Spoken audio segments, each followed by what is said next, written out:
The Sweet 16 gift sitting in the middle of the showroom was a $200,000 custom Mercedes G-Wagon with diamond-stitched white leather and her name engraved on the dash. I paid for every inch of it. But when I tried to walk into the ballroom, my own son blocked my path in front of 400 guests and told me I smelled like the service bay. He didn't know that with one phone call, I was about to turn his high society gala into a ghost town.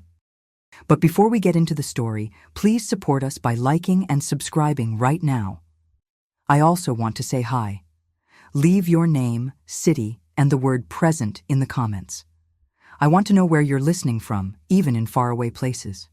My name is Eleanor. I'm 68 years old, and I built Dallas Luxury Motors from a single-bay garage in East Dallas. For 40 years, I turned wrenches, balanced books, and clawed my way up from nothing. They call me the Queen of Engines. Tonight, I was supposed to be the guest of honor at my granddaughter Mia's Sweet 16 party. Instead, I was standing in the marble entryway of our state-of-the-art showroom, wearing a wine-colored evening gown that cost more than my first car, holding a velvet bag with the original key to that first garage, and staring at my son Chase like I'd never seen him before. He was standing between me and the glass doors that led into the main showroom. Behind him, I could see the glittering crowd. Dallas elite, oil money, tech millionaires, professional athletes. All of them admiring the rows of Ferraris, Lamborghinis, and Bentleys that lined the showroom floor like jewels in a vault. The centerpiece was Mia's G-Wagon, wrapped in an enormous white bow, sitting under a spotlight like a sculpture. Chase looked polished in his custom tuxedo. His hair was slicked back, his cufflinks were platinum, and his smile was sharp as a knife. But when he looked at me, that smile disappeared. "Mom," he said quietly, stepping closer so the guests wouldn't hear. "You can't go in there like that." I blinked. "Like what?" "You smell like motor oil," he hissed. "Did you come straight from the garage?" I had. I'd spent the afternoon in the service bay, personally inspecting Mia's G-Wagon before they rolled it onto the showroom floor. I wanted everything perfect. I'd washed my hands 3 times, but maybe some of the grease had lingered. Maybe it was in my hair. I didn't care. This was my legacy, my work, my life. "Chase, I built this company with my hands. If I smell like oil, that's because I earned every dollar we're spending tonight." He glanced over his shoulder, making sure no one was watching, then leaned in close. "Listen to me. We have investors here, board members, people who think of you as the founder, sure, but they don't need to see you as the grease monkey who used to change brake pads in a tin shack. This is a brand now, a luxury brand. You don't fit the image tonight." I felt the air leave my lungs, my own son, the boy I'd raised alone after his father died in a factory accident. The boy I'd put through private school by working triple shifts. He was telling me I didn't belong. "Where exactly do you want me to go?" I asked, my voice steady, even though my hands were shaking. Chase smiled again, that fake plastic smile he used when he was closing a deal. "Amanda already set it up. There's a nice little lounge area in the back office. You know, by the service bay. You'll be more comfortable there. You can eat with the mechanics. They're family too, right?" Behind him, I saw my daughter Amanda watching from the showroom. She was dressed in gold, dripping in diamonds I'd bought her. She saw me. Our eyes met, and then she turned away, laughing at something a woman in furs said to her. Chase took my arm, gently but firmly, and started guiding me toward the side hallway. I could see the service bay from here, the industrial lights, the smell of tire rubber and cleaning solvent, the metal desk where I used to do payroll by hand, counting bills and quarters because we couldn't afford a computer. "Chase," I said, stopping, "who paid for this party?" He didn't answer. "Who paid for the caterers, the champagne, the Wagyu beef, the DJ, the decorations, the car?" His jaw tightened. "You did, Mom, like always, and we're grateful. That's why we want you to relax. Let us handle the hosting." "I'm not a guest, Chase. I'm the matriarch. This is my company." "Actually," he said, his voice dropping to a whisper, "it's a family company, and the board thinks it's time for some new energy at the top. So tonight, just stay out of sight. Please." He turned and walked away, leaving me standing in the hallway. A waiter passed by with a tray of shrimp cocktail, eyes straight ahead, pretending not to see me. Another waiter followed with champagne flutes. None for me. I walked slowly toward the service bay, my heels clicking on the concrete floor. The sounds of the party faded behind me. Laughter, music, the clink of glasses. All of it bought with my money, in my building, celebrating my granddaughter. And I'd been exiled to the garage. Friends, every story I tell you is released every day. But YouTube will only show them to you if you tap the red subscribe button. Please do it now while I'm speaking. Tap subscribe, turn on notifications, and you'll never miss a story. Have you done it yet? Thank you. I sat down on an overturned toolbox in the corner of the service bay, staring at the grease-stained floor. This place used to be my kingdom. Now it was my exile. 40 years ago, I was a single mother with a high school diploma and hands that knew how to fix things. My husband died when Chase was 3, and Amanda was still in diapers. He'd been crushed by a forklift at the warehouse where he worked. No insurance, no savings. Just me and 2 babies and a mountain of bills. I started working at a mechanics shop in East Dallas, doing oil changes and tire rotations.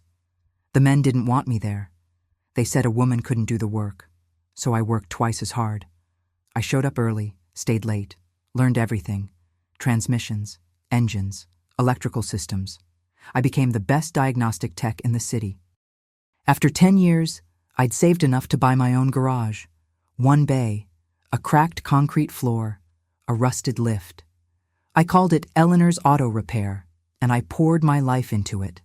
I worked 16-hour days. I slept in the office. I ate bologna sandwiches over the sink. Every dollar I made went back into the business or into my kids' futures. Chase and Amanda grew up in that garage. They did homework at the front desk. They learned to answer phones and schedule appointments. I thought I was teaching them the value of work, the dignity of building something from nothing. But somewhere along the way, they learned a different lesson. They learned to be ashamed of where they came from. By the time Chase went to college, the garage had become a full-service shop. By the time he graduated, I'd bought a second location. By the time Amanda got married, I'd opened a luxury car dealership. Dallas Luxury Motors. High-end imports. Exotic cars. Clients with more money than sense. I became a millionaire. Then a multimillionaire. I bought a mansion in North Dallas. I joined country clubs. I donated to charity galas. But I never forgot the grease under my nails. I never forgot the women who cleaned office buildings at night so their kids could eat. I never forgot what it felt like to be invisible. Chase took over as CEO 5 years ago.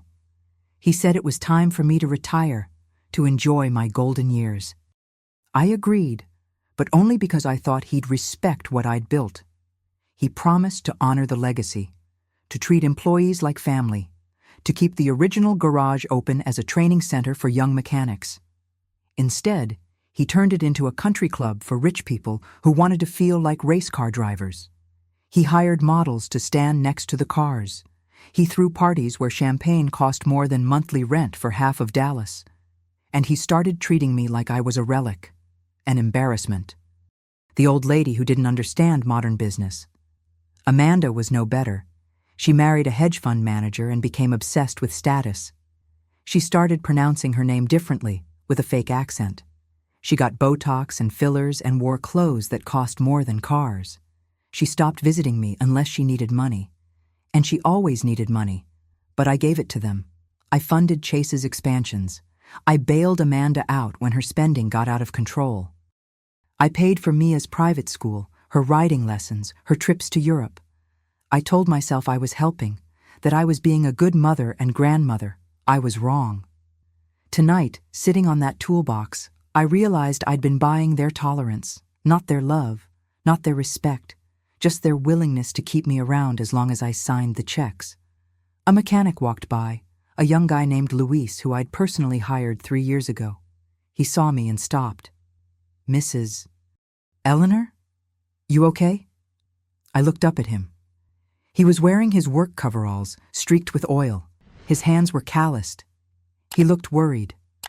I'm fine, Luis. Just taking a break. Do you want me to get you some food? The caterers dropped off some stuff for us back here. It's not fancy, but it's hot. I smiled. That would be nice. Thank you. He brought me a plate of chicken and rice, the kind of simple meal the staff was eating while the guests inside feasted on filet mignon. I ate slowly, listening to the muffled sounds of the party. The DJ announced Mia's entrance. Everyone cheered. I heard my granddaughter's voice over the microphone, thanking everyone for coming.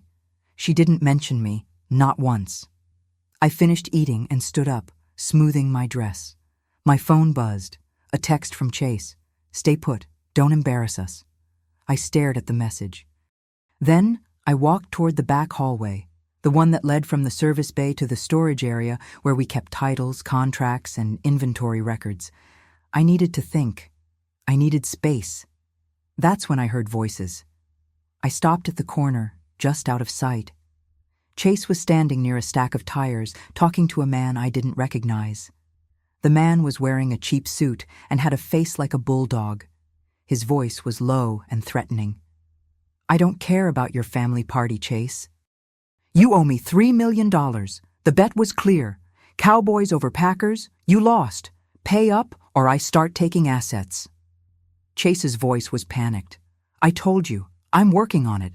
I just need a few more days. You've had weeks. My boss is done waiting. You signed a contract. If you don't pay by midnight tonight, we're seizing collateral, starting with that pretty little Mercedes in the showroom. My blood ran cold. Mia's car. He'd bet Mia's birthday present. I can get you the money, Chase said quickly. I just need my mother to sign one document. It's a title transfer. She thinks it's a tax thing. Once she signs, I can move the inventory and cover the debt. The man laughed, a cruel, ugly sound. Your mother, the grease monkey. You really think she's that stupid? She's old, Chase said. She doesn't understand the business anymore. I'll get her signature tonight, and you'll have your money by morning. The man stepped closer, jabbing a finger into Chase's chest. You better. Because if you don't, we're not just taking cars. We're taking the whole dealership, your fancy house, your sister's jewelry, everything. He walked away, disappearing through a side exit. Chase stood there, breathing hard, running his hands through his hair. Then he pulled out his phone and made a call. Amanda, it's me. Did she sign yet? What do you mean she's not talking to you? I don't care if she's upset. Get her to sign the transfer paperwork. Tell her it's for taxes. Tell her it's for Mia's trust fund. I don't care what you say. Just get it done. He hung up and walked back toward the party. I stood there, frozen. My son had gambled away millions of dollars. He was planning to steal my inventory, sell it to cover his debts, and trick me into signing away my own assets. And he thought I was too old and stupid to stop him. I pulled out my phone. My hands were shaking, but my mind was clear. I scrolled through my contacts until I found the name I needed. Marcus, my logistics manager. The man who'd been with me since the early days of the first garage. Loyal, smart, ruthless when he needed to be. I sent him a text. I need every tow truck we own at the North Dallas showroom in 1 hour. All of them. And call Sheriff Davis. Tell him I'm reporting a theft in progress. 3 dots appeared. Then his reply. On it, boss. I took a deep breath. Then I walked back into the service bay, opened my locker, and pulled out something I hadn't worn in 20 years. My original blue mechanic coveralls. The ones with my name stitched on the chest. The ones I'd worn when I changed my first tire, rebuilt my first engine, signed my first contract. They still fit. I pulled them on over my evening gown, zipped them up, and looked at myself in the cracked mirror on the wall. I looked like the woman I used to be. The woman who built an empire with her bare hands. The woman who didn't take anyone's disrespect. I walked out of the service bay and headed for the showroom. If you want to know how this story ends and discover many more, hit the red subscribe button. It's free, and it helps me a lot. The party was in full swing when I pushed through the glass doors. The DJ was playing something loud and electronic. Mia was standing on a platform next to her G-Wagon, posing for photos with her friends. Chase was at the bar, laughing with a group of investors. Amanda was by the dessert table, sipping champagne and showing off her bracelet. No one noticed me at first. I was just another figure moving through the crowd. But then someone turned, then another. Whispers started spreading like wildfire. Is that Eleanor? Why is she wearing coveralls? Oh my God, is she having a breakdown? Chase saw me. His face went white. He set down his drink and started pushing through the crowd toward me, but I was faster. I walked straight to the DJ booth and tapped the guy on the shoulder. Cut the music. Ma'am, I'm in the middle of... Cut it. Now. Something in my voice made him obey. The music died. The room went silent. 400 pairs of eyes turned to look at me. I climbed onto the platform next to Mia's car. My granddaughter stared at me, horrified. Grandma, what are you doing? I ignored her. I pulled the microphone from its stand and looked out at the crowd. Good evening, everyone. I'm Eleanor Hayes, founder and owner of Dallas Luxury Motors. Some of you know me, some of you just know my bank account. Either way, thank you for coming tonight. Chase was pushing through the crowd, his face red. Mom, get down, you're making a scene. I'm about to make more than a scene, son. Everyone here thinks this party is about celebrating my granddaughter, and it is. But it's also about celebrating lies, the crowd murmured. Amanda grabbed Chase's arm, whispering frantically. 40 years ago, I started this company with nothing. I worked in a garage so small, you could barely fit 2 cars inside. I built this business with sweat, blood, and grease under my fingernails. Tonight my son told me I don't fit the brand anymore. He told me I smell like the service bay. He told me to eat in the back with the staff. Gasps rippled through the room. People turned to look at Chase, who was frozen in place. But that's not the worst part. The worst part is that my son has been lying to all of you. He's been lying to me, and he's been gambling with money that doesn't belong to him. Mom, stop, Chase said, his voice shaking. You don't know what you're talking about. I know you bet $3 million on a football game and lost. I know you owe money to people who don't take no for an answer. And I know you plan to steal inventory from this dealership to cover your debts. Starting with this car. I put my hand on the hood of the G-Wagon. Mia's face crumpled. Grandma, what are you saying? I'm saying your father promised this car to a bookie as collateral. It was never really yours, sweetheart. It was a prop. Chase lunged forward, but 2 security guards I'd quietly signaled earlier stepped in front of him. You can't do this, he shouted. This is my company. No, I said calmly. It's mine. I own the inventory. I own the building. I own the floor plan financing. You're just the CEO I hired, and as of tonight, you're fired. The room exploded. People were shouting, pulling out their phones, snapping pictures. Amanda was crying. Mia ran off the platform into the crowd, and then, through the glass walls of the showroom, I saw them. 20 tow trucks, all of them with Dallas Luxury Motors logos on the side. All of them pulling up to the building in a perfect line. Marcus stepped out of the lead truck, clipboard in hand. He walked through the doors and handed me a stack of papers. Repo orders, boss. Every car on this floor, signed by you, as the legal owner. I smiled. Execute them. The crowd parted as the tow truck drivers walked in, hooking chains to Ferraris, Lamborghinis, Bentleys, and yes, Mia's G-Wagon. One by one, the cars were pulled out of the showroom, loaded onto flatbeds, and driven away. Chase collapsed into a chair, his head in his hands. Amanda was screaming at me, but I couldn't hear her over the sound of engines and hydraulic lifts. Within an hour, the showroom was empty.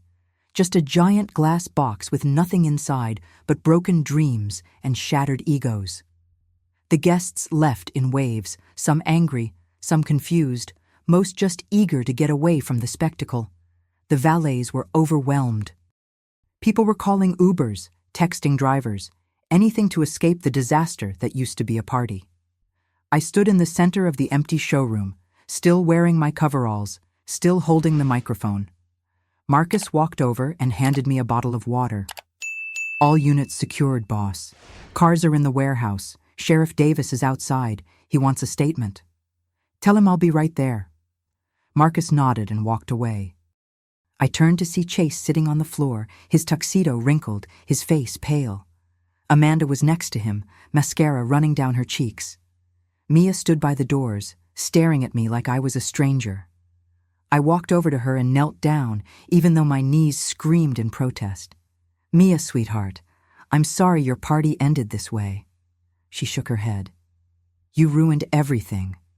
"No, baby, your father ruined it. I just stopped pretending." "You took my car!" "Your father already gave it away to pay a gambling debt. I took it back before someone else did. If you want it, you can have it, but only after you learn what it cost." She looked at me, confused and angry and hurt. What does that even mean? It means you can't appreciate something you didn't earn. That car is worth more than most people make in 5 years. I paid for it with 40 years of work. Your father tried to throw it away in one football game. If you want it back, you're going to work for it. I'll give you a job, minimum wage, in the service bay. When you've earned $200,000, the car is yours. Her mouth fell open. That'll take forever. Exactly. I stood up and walked toward the exit. Amanda blocked my path. "You're insane," she spat. "You just humiliated us in front of everyone we know. Our reputation is destroyed." "Your reputation was built on my money and your lies. Maybe it needed to be destroyed." "I'm your daughter. And you helped your brother try to steal from me. You stood by while he sent me to the garage like I was trash. So yes, Amanda, you're my daughter. But you're also a stranger." I walked past her. Chase was still on the floor, staring at nothing. "You're going to pay for this," he said quietly. "I'll sue you. I'll take you to court. You'll what, Chase? You don't have money for a lawyer. You don't even have a car to drive home in. And those men you owe? They'll be here soon. You better start walking." I left him there and walked outside. The night air was cool and clean. Sheriff Davis was waiting by his car, notepad in hand. "Mrs. Hayes, Marcus said you wanted to report a theft? My son has been embezzling funds and gambling with company assets. I have documentation. I'll send it over tomorrow." Davis nodded. "Understood. You need anything else tonight?" "No, Sheriff. I'm going home." He tipped his hat and drove away. I stood there for a moment, looking at the empty showroom. The lights were still on inside, casting long shadows across the polished floors. It looked like a museum, a monument to excess and broken trust. Marcus pulled up in one of the tow trucks. "Need a ride, boss?" I climbed into the cab, still wearing my coveralls, and we drove away. The next morning, I woke up in my own bed, in the house I bought with my own money. The sun was streaming through the windows. My phone had 147 missed calls and 89 text messages. I ignored all of them. I got dressed, made coffee, and drove to the original garage, the one in East Dallas where it all started. Luis was there, working on an old Chevy. He looked up when I walked in. "Mrs. Eleanor, you okay? I saw the news." "I'm fine, Luis. Better than fine." I walked through the garage, running my hand along the workbenches, the tool racks, the lift. This place smelled like home, like honesty, like work that mattered. "I'm reopening this place," I said, "as a training center for kids who want to learn a trade, free tuition, paid internships, real skills." Luis grinned. "That's amazing." "And I'm selling the luxury dealership, every car, every asset. The money's going into a foundation to help single mothers start businesses, to fund scholarships, to give people a chance like I had." "What about Chase and Amanda?" I smiled. "They're adults. They'll figure it out." My phone rang. It was Mia. I hesitated, then answered. "Grandma?" "Yes, sweetheart. I'm sorry. For not saying thank you. For ignoring you. For everything." I closed my eyes. I know, Mia. Can I still work for the car? You can, but not because you want the car, because you want to understand what it takes to build something real. There was a pause. Then, okay, when do I start? Monday, 6 a.m. Wear clothes you don't mind getting dirty. I hung up and looked around the garage. This was where I belonged. Not in a glass palace full of people who valued appearances over character. Here, in the grease and the grit, where honest work still mattered. A car with a gold-plated body is useless if the engine is rotted out. Chase forgot that I didn't just build this company, I own the asphalt he's standing on. And if he wants to walk back into my life, he'll have to earn every step. If you enjoyed this story, click subscribe and tell me in the comments what part impressed you. There's more tomorrow. See you there.